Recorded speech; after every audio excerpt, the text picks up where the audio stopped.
O século XIX foi um período de enorme progresso material e científico. Novas tecnologias, tais quais a energia elétrica, a fotografia e o rádio, surgiram como facilitadores da vida humana, que se tornava cada vez mais atribulada pelo ritmo acelerado das grandes cidades. Os novos paradigmas, no entanto, não passaram incólumes. Em meio ao avanço irrefreável e por vezes atroz do progresso, surgiu aos poucos um movimento de contestação que pregava o retorno das antigas tradições, como forma de se trazer um pouco mais de saúde espiritual às modernas nações. Por toda parte, passou a florescer simultaneamente ao avanço material, um resgate, ao mesmo tempo apurado e romântico, das antigas formas de vida. Apurado, porque se queria emular perfeitamente a vida simples e encantada de outrora. Romântico, porque nenhuma época jamais se repetirá ou poderá ser reconstruída. Nesse contexto, o sentimentalismo passou a ser preferido em vez da razão pura, que parecia só fazer arrefecer o lado mais importante e humano de cada um de nós.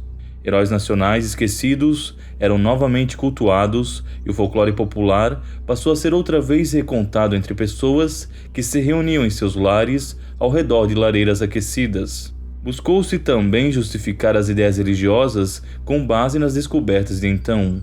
Os mesmos que desenvolveram a eletricidade também tentavam, por exemplo, usá-la para se comunicar com os mortos. E aqueles que inventaram o telefone foram os primeiros a querer ligar para o pós-vida. Outra característica, talvez ainda mais marcante do século XIX, foi a idealização do amor.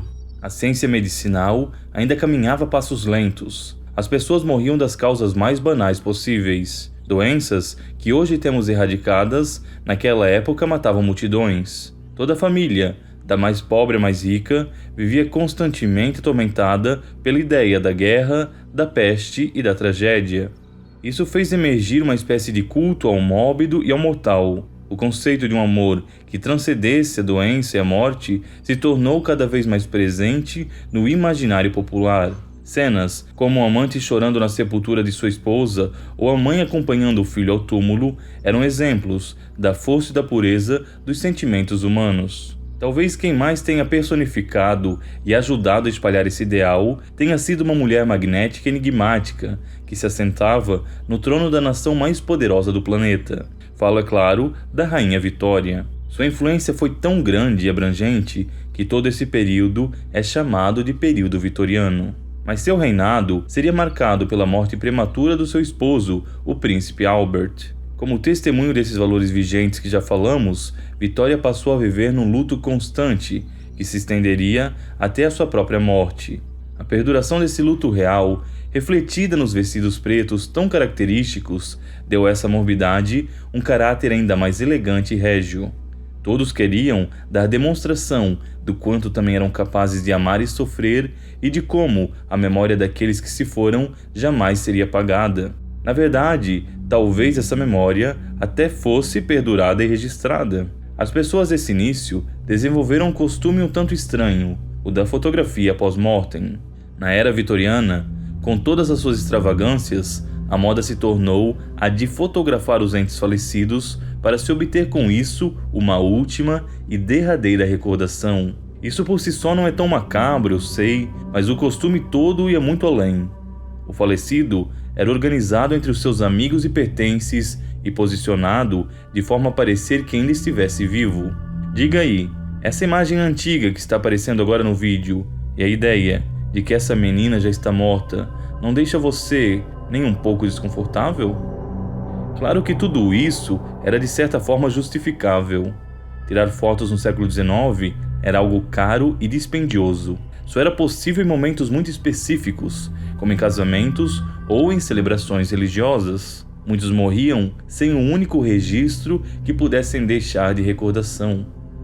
Com o advento da fotografia, uns e outros usaram desse artifício para armazenar essas lembranças daqueles que partiram e assim evitar que suas imagens se desvanecessem completamente da memória.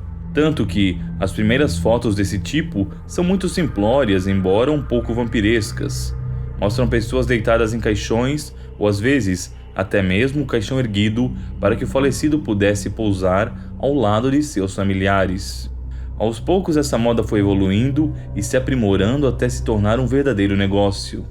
De início, o cadáver era simplesmente removido do caixão e fixado com madeiras para que ficasse parado, próximo dos seus parentes. Com o tempo, no entanto, surgiram verdadeiras empresas que se especializaram em fotografia de mortos. Elas montavam cenários com objetos queridos daqueles que haviam partido e também construíam estruturas mais robustas para fixar o corpo numa aparência de maior naturalidade. Até mesmo olhos eram pintados sobre as pálpebras ou sobre a fotografia revelada, tudo para trazer realismo à obra. No entanto, e apesar de todo esse esforço, ainda conseguimos observar nessas fotos os aspectos peculiares que são próprios dos corpos falecidos. Em muitas dessas fotografias, o rigor mortis impedia que o defunto fosse fixado de forma adequada. Em outras ainda, enxergamos os membros já tomados por uma coloração escura, efeito natural ocasionado pela coagulação do sangue e pelo processo de decomposição. Mesmo os mais sublimes sentimentos não eram capazes de frear o curso natural da vida humana. Hoje, isso parece macabro demais para nós, mas precisamos evitar esse tipo de anacronismo. É nosso dever primeiro observar cada costume e situação dentro do seu contexto original. Para aqueles familiares desolados que guardavam essas fotos, elas tinham o mesmo valor das lembranças que mantemos dos nossos entes já falecidos. Só talvez uma coisa que continue bizarra dentro desse costume. As fotos pós-mortem eram tiradas sempre às 3 da manhã, que era o horário oposto daquele em que Cristo havia morrido na cruz. A tradição popular cristã acreditava que esse período o diabo havia escolhido para ser o seu próprio momento de glória. Mas também era nele que muitas almas que ainda não haviam sido iluminadas poderiam receber as devidas orações.